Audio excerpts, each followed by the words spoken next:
Margaret Atwood. Thank you so much. My pleasure. So I think this might be your fourth dystopian novel in about a dozen years. I think it's a bit longer than that, but let's pretend. Let's pretend. Let's pretend. Yeah. Okay, Are you trying to tell us something? Yeah, I think there's 5 altogether. Okay. So 5 altogether, but 4 in the last You're right. little while. Yeah. Yes. So what are you trying to tell us? What am I trying to tell you? I love that. It's in high school. They used to say, "What is the poet trying to say?" As if he's got some awful speech impediment. So what am I trying to tell you? The person who puts the message in any novel is the reader. So it's really kind of up to you to tell me what I was trying to tell you. But let's say in this one, it's a joke-filled, fun-packed romp through a future in which there's been a financial meltdown, unlike anything that would ever happen in our world, such as in 2008. And job opportunities are being created through a for-profit prison system. Again, unlike anything that's happening in, for instance, Louisiana or any place like that. So, of course, once you have a for-profit prison system, you have to have an infinite supply of people to put in it. So they have solved that problem by setting up a scheme whereby people who go into the town and the prison spend 1 month in the town as citizens and the next month in the prison as prisoners. The quality of the food goes up because, of course, you don't want to be feeding awful food to people who are going to have a crack at feeding you awful food next month. Yeah. And there is one little problem, which is some of the actual criminals are too disruptive, so they mysteriously disappear. And so people are going in, and instead of having to live in their cars, they're getting a home of their own, half the time anyway. And they share that home of their own with their alternates who are spending the month in it that they are spending in prison. And we follow the fortunes of Stan and Charmaine, who have been living in their car. It has not been fun. And they leap at the chance to get in. And once they're in, they have window curtains and a bed and a house and a hedge and a lawn and all of those things. And at first, they're just as happy as can be. But then... Then other things happen.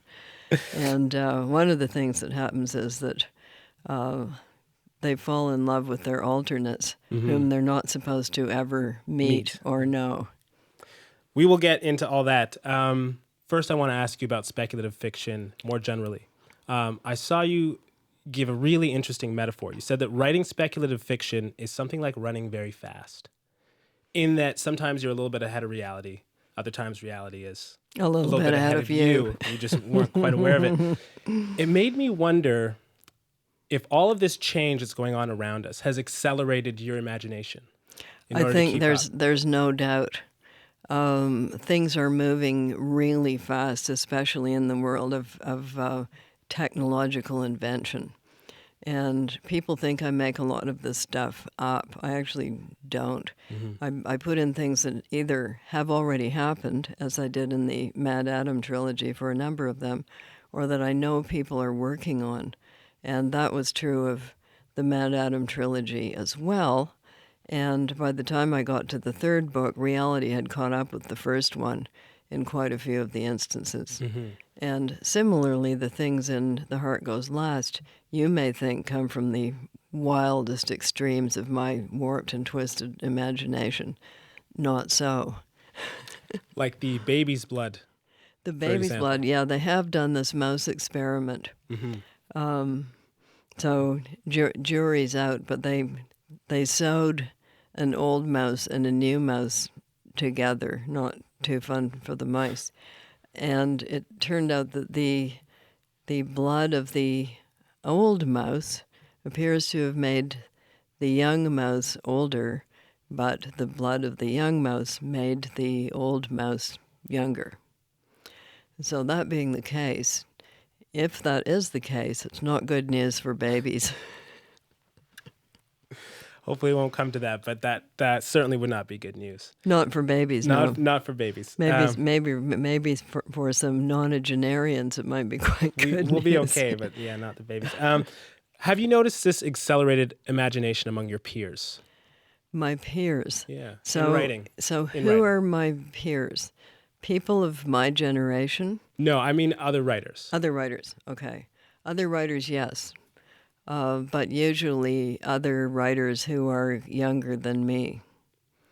So there is quite a lot of exploration, particularly in the world of hacking and cybercrime. And now people are writing quite a lot about climate meltdown and water shortages. So you notice that as a trend. Now, you wrote about environmental collapse in your Mad Adam trilogy. This book, as you said, The Heart Goes Last, has been about economic collapse. The two are related, but It's certainly related, but which one conjures more feelings of fear in you? I think, in me, well, people my age don't have as much fear as I think younger people do, partly because we know the plot of ourselves. We know kind of how our story has gone. But people who are younger, particularly I think people in their 20s and teens, I think they're quite anxious. I think that age group is anxious anyway, but I think this group of teens and 20s is even more anxious because their future looks more uncertain. More anxious about economic collapse or environmental collapse? I think they're anxious about both. Yeah. They're anxious about existing in a world in which either they can't get a job or the job they can get is some sort of temporary half job and they have to work a couple of jobs at a time. And I've met people like that. You know, they're juggling a number of different things and nothing is secure. So that can happen. The environmental problems, I think it's a general movement among not only young people but older people as well, and you can track that by looking on a lot of online sites and websites in which these anxieties are being expressed and manifested. And I think that is translating into political action in that people will sign these things and send them off to governments, and they can actually affect change. It does make people sit up a bit straighter if they know a million other people have got their eye on them and know what they're doing. It seems generally human society is more afraid of economic collapse than environmental collapse. Because right? it's more short term. It's not that they're totally more afraid of it. It's not that they don't know that the other thing is a threat. It's just that if the economic collapse happens tomorrow, it's out on the street tomorrow, like not choking to death in 80 years. So I think it's a more immediate fear, but it's not, the other thing is not a less real fear or concern. When you're working through a novel like this, a work of speculative fiction, are you trying to understand something about our world, or are you trying to convey an understanding? Well, I think any sort of novel like this is an exploration. So you're exploring, and in the process of exploring, you are, of course, trying to understand. And in the process of writing, you're also trying to convey, because all writing is for somebody. People don't write things down unless they intend a reader. Even if it's their very most secret diary, that reader may be themselves in 10 years. So yes, you're trying to convey, but also you're exploring. Where might it go? Because you're exploring, does it sometimes take longer than you hope to finish a story? Well, I don't have hopes of that kind, so I can't answer the question. Yeah. I never know when I start out, I never quite know when I might be finishing, but I think sometimes people get bogged down in research because they do too much of it at the beginning, and then they feel they have to get it all in, whereas I'm the opposite. I write first and then research.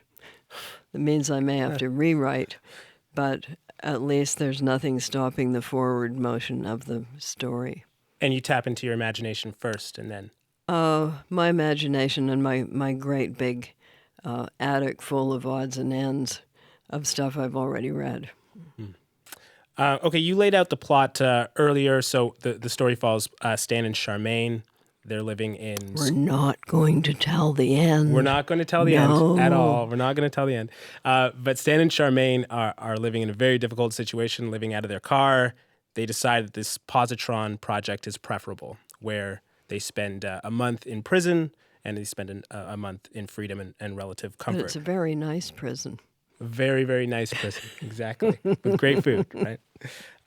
What was it about that positron project that really captured your imagination and said, of all the stories that must be in your mind, this is the one I want to tell?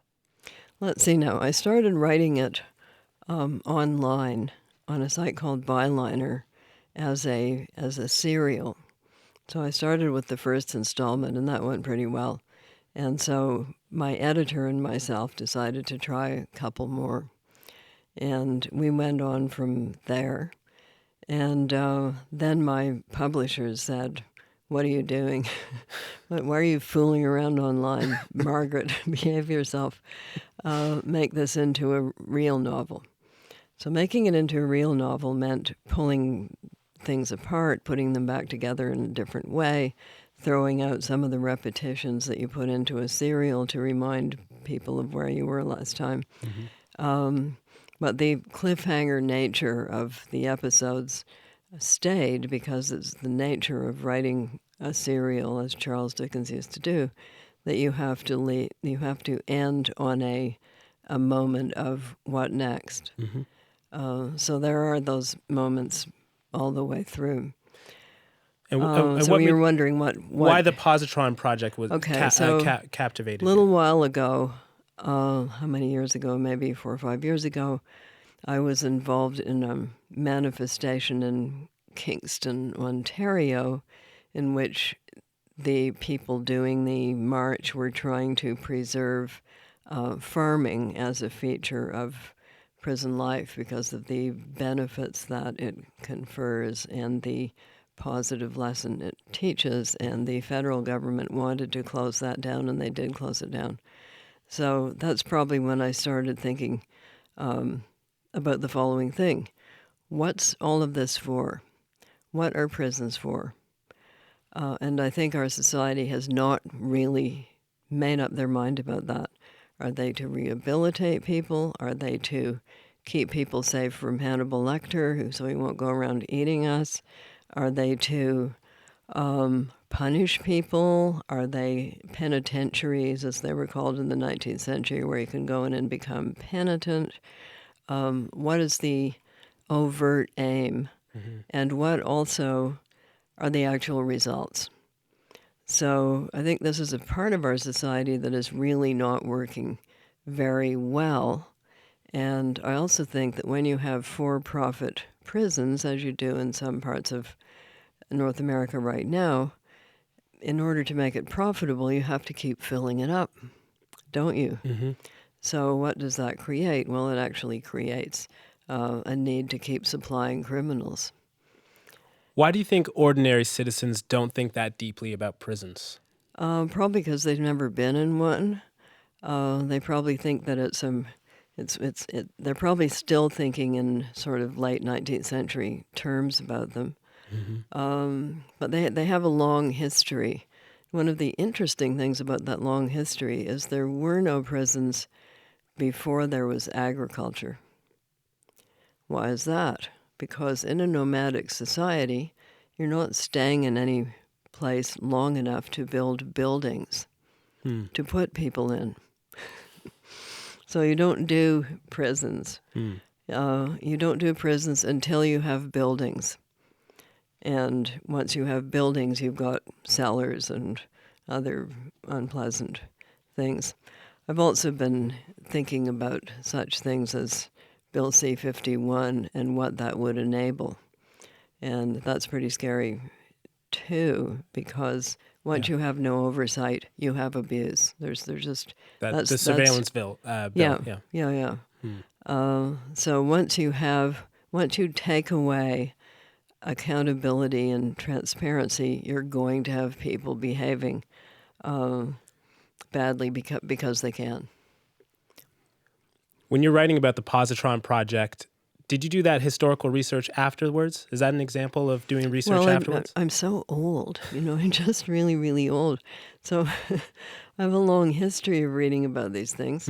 Because I was a 19th century person once upon a time, I knew a lot about Charles Dickens, the fact that his dad got put in debtor's prison and Charles had to go off as a child and work in a blacking factory. It made him very aware of all of this the rest of his life. And the change from what were considered bad earlier prisons in the 19th century to what they considered model prisons, and that would include the Kingston Pen, which people were quite proud of that when they built it. So the whole history of prisons, what they were used for, attempts to clean them up, different views of how people should treat this. What's true of ours right now is that there are a lot of people in there who should really be in mental health services. Okay, we laid out some of the plot there with Stan and Charmaine living in their car, then living in the Positron Project. It seems like a dream come true at first. The prison time even doesn't seem so bad with the good food and everything, as we were saying.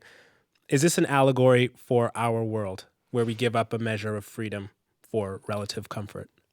You mean, are people always willing to trade some liberty for more security? Yes. Historically, yes, they are. That's a short answer. What about us right now? Well, I'm not sure that is our decision to be made right now. I think the reaction to C-51 was interesting because when it was first proposed, everybody said, "Oh, great, we'll catch more terrorists." And then they started thinking about it and looking at what it might actually mean for them. For instance, if your name gets confused with somebody else's name who happens to really be a terrorist, but they've got you instead, you've got no recourse. So these things, if you don't build in some accountability and oversight and a way that an innocent person such as yourself can say, "Hey, wait a minute, that's not me," and which you can say, "Who's been accusing me?" It might have been, for instance, some enemy of yours from high school who doesn't like you because you stole his girlfriend. You just never know what revenge things might kick in. You have to be able to have a mechanism to right those kinds of wrongs and mistakes, because otherwise people's lives can just get trashed and there's nothing they can do about it. So you were more projecting that warning onto our future than trying to speak to our immediate future. Yeah. Why do you think it is that we go along with these systems of surveillance? I think really because people have very busy lives as a rule, and sometimes pretty desperate lives in which they're trying to keep ahead of the bills, the mortgage, the job, the kids, getting them to school, making sure everybody gets a meal, all of those sorts of things that occupy 23 hours of your day. And you want to believe that somebody smart and well-intentioned is taking care of those details. And when it turns out they're not, it's a big wake-up call. Because we're all busy taking care of our own silos. We like to think that somebody else is taking care of theirs. Well, yeah, that's what they're paid for. I want to warn people an important part of the plot in the story involves sex robots. Oh, dear. Whatever will we do? What were you hoping to explore there? Well, people are exploring this even as we speak. As I say, I don't put things into these books that aren't happening. So it is true that the Japanese have developed ones that have warm skin and can get goose pimples. Wow. Imagine that. Yes, they're hard at work on them.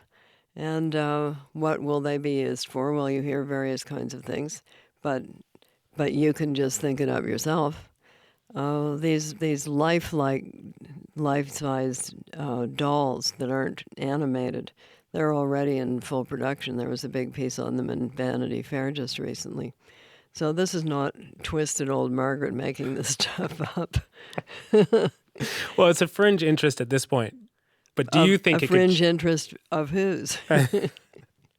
Of people. Of people. It's a fringe interest of people. But do you think that could change?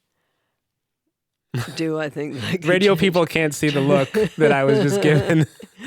Anything can change, Okay. but we don't know whether it will or not. Personally, I think it's kind of nice to have a conversation with somebody, but I may just be weird. But they're building that in too. Remember Chatty Cathy? Maybe you don't. It was a doll that you pulled a tape and it said things. Or Talking Barbie, who said math is hard. She got in trouble for that. Okay, so just imagine a life-size one saying things like math is hard. Do you ever think we'll have a technological shortcut to intimacy? We have them already. They're called things like the telephone. Yeah. That's true. Yeah. Yeah, texting. I won't go any further with that. What about a substitute for love? You saw the film in which the guy fell in love with the voice on his cell phone, right?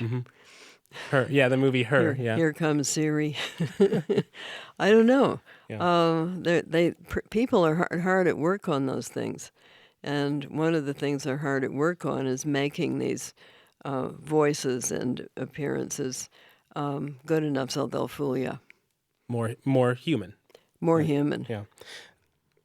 I see, planes in the sky. Obviously, we all see that, and cell phones, and we marvel at these things. But human relationships are still hard. Human relationships are hard. Yeah, they're still hard. Technology, I don't think, has made it easier to trust another human being, for example. It's made it harder to trust another human being. Yeah. They may be hacking your bank account even as we speak. So is that an irresolvable problem for technology? Oh, okay. So trusting another human being. Chimpanzees have the same problem. They're a social animal. Ravens have that problem. So any species that has group dynamics is going to have issues of trust and who you can depend on. Like who's going to guard your back? Who's going to help you out when you're in trouble? And on the other hand, who are you going to help out? What sort of alliances are you going to make? Are those alliances shiftable? History says they are. So I think this will always be an issue because we are that kind of being. And although we have a very, very good side, we also have a calculating side. And it's all in Machiavelli. Love and sex pose big problems for perfect systems in other dystopian novels too, like 1984. Why do you think that's they're always an issue? They're always an issue. Why do you think that's such an enduring theme? Why is it such an enduring theme? I think because it's an enduring theme in human life. So 1984 is about totalitarianism, in which they want to control absolutely everything, including who you love and whether sex is fun and all the rest of it. And there have been regimes like that in human history. Any real totalitarianism doesn't want you to have any loyalty except to it. So that would rule out you having loyalty to another human being, such as being in love with them. So that's already happened. That has been a motif. So that would be a hard dictatorship. Soft dictatorships try to control you in more genial and out of sight ways. I want to go back for a second. The decision to go into the positron project for Charmaine and Stan from living in their car. Their decision. Their yes. decision. Stan has his suspicions. Yes. And that really struck me. It was poignant to me because I think we all get these suspicions from time to time about different systems and different ideas, Bill C-51, or whatever it is.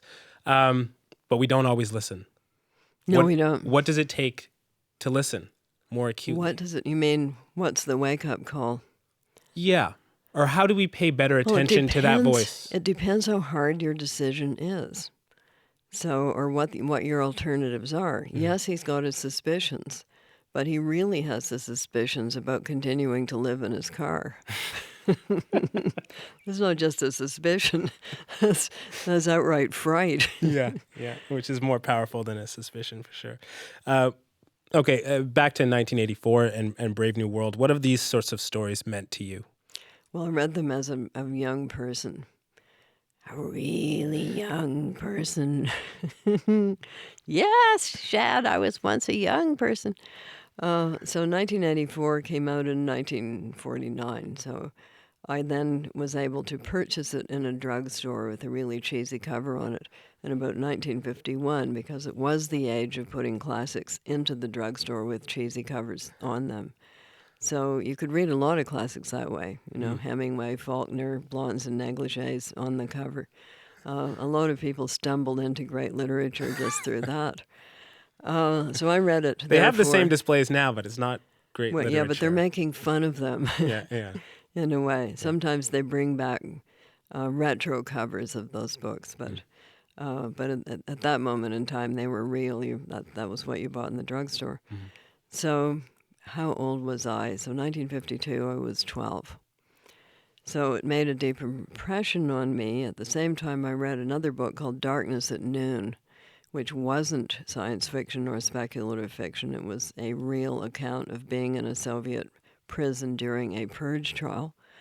And I also read Brave New World and a bunch of Ray Bradbury and John Wyndham. So Ray Bradbury's pertinent book would be Fahrenheit 451, and John Wyndham had a whole slew of them. So that's just what I grew up with, and therefore is very familiar with the form. And going back to, out-of-the-box ones like War of the Worlds, Martians invade in great big tin cans and come out covered with tentacles and drink your blood through a straw, like that. So that was just what I was doing, and it was also the age, the 50s, of B-movies of a sci-fi kind. So I saw all of the things that you're looking at on Rotten Tomatoes for fun. I saw those when they first came out. And I was really young once upon a time. And so all that shaped your imagination, and you just became a fan of it? I'm familiar with the form. You're familiar with the form. Yeah, and also with the pitfalls of it. So that just became easy for you? Oh, nothing's easy. No. It became interesting for me. Because you knew the form. Well, once you really like something, sooner or later you're going to have a yen to try to do it yourself, aren't you? Yes, you are. And why do you think it's sometimes easier to talk about real-world problems in these sort of imaginary situations? I think because it allows you to take things to their next logical conclusion step. So it also feeds back into the real world. For instance, with the biotechnology, I was just in Georgia at a conference called Beings 2015, in which biotechnologists, biotechnicians, what are they called anyway? Biotech people, and ethicists and theologians were all getting together to talk about biotechnology and whether and how you can put any sort of controls on it, and if so, what should those controls be? So why does a person such as myself get asked to such a conference filled with real people? because of what I write. And what was my advice to them? My advice to them was hire some criminals. Because once there's a system, there's going to be somebody who tries to hack it. Once there's a lock, there's going to be somebody trying to find the key. The first thing the U.S. military did after 9/11 was they brought in a lot of Hollywood scriptwriters because they know the plots. So if you're going to try to control biotechnology, you also have to think of how somebody might try to get around that. You slipped that into this story, too, with Jocelyn. Absolutely. English lit major, right? Absolutely. Yeah. That's who knows the plots. As you've gotten older, are you more optimistic or pessimistic about the future? Well, I just did the Future Library project in Norway, and that is thought up by an artist called Katie Patterson, a mere 33, 34 years old. And her project is she's planted some little trees in a forest in Norway, and they will grow for 100 years. And for each year of that 100 years, she will ask a different writer to contribute a secret text to the future library. And on year 100, all of the boxes will be opened, and enough trees will be cut down to make the paper to print them. And in case there isn't a printing press in 100 years, she's putting one of those in the room, too. So I was just over there delivering my text in a box because I'm the first one, and we periscoped that. It was watched by 140 different countries. But when you come to think about it, it's a big vote of confidence in the future, because you're assuming there will be people in 100 years. They will be able to read. They will wish to read. The trees will grow. There will be a Norway. And it will all unfold as planned. So that's a pretty big yes vote for the future. Is it different writing a story for 100 years from now? Different from writing one for next year? This sort of speculative fiction that's in the very near future. Well, I can't say anything about what's in the box. Okay. So the rules are, Yeah. has to be made of words, no images. Okay. Can't put in your photo album. Any length, 1 word, 1,000 pages, anything in between, any genre, poetry, short story, fiction, nonfiction, your diary, whatever. And the other rule is you can't tell what's in the box. So I'm sworn to secrecy. You can't tell us about any warnings there might be. I can't tell you about anything that's in the box. Okay. There's a famous quote at the end of Orwell's 1984. If you want a picture of the future, imagine a boot stamping on a human face forever. Yeah, I'm familiar with that. What image of the future haunts you most? Okay, first of all, that's not the real end of 1984. That's not the end, no. No, the real end of 1984 is an essay about Newspeak written in the past tense and in standard English, which means the world of 1984 ended, and there was a future after that in which somebody wrote that essay about it. Think of that. It's actually a pretty hopeful book, despite the boot and the human face. So Cool. Let us hope, as we are hoping with the future library, that the boot and the human face will not be the future. Now, you're hopeful, but what scares you about the future? What scares me? I don't know. I'm so old. It's young people Nothing scares you anymore. Well, I don't know. It does in a kind of silly way, but let me put it this way. People of my age are sitting around deciding whether we're going to go for the cremation, the urban death project in which you get turned into compost, the Swedish method in which you get frozen in liquid nitrogen and dehydrated and shaken into tiny pieces, and then you can get made into an artifact like a bird bath, or whether you want natural burial. I've already had the offer of a couple of really adorable shrouds, handmade. People approach you and offer you these things? Yeah, isn't that nice? Wow. They're thinking of me. So, what's to be scared for me? For you, a lot. You're young. Thank you. You don't know the plot of your own life. Many things can happen. So for the human race, the scariest thing would be death of the oceans. Because if the oceans die, there goes the blue-green algae that makes our oxygen that we breathe.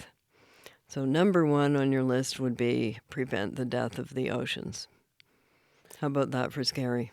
It's scary, but it's still hopeful, because I've heard you say that loving your neighbor involves loving the earth, and that's not too complicated of an imperative. You have to love the air in your neighbor's lungs.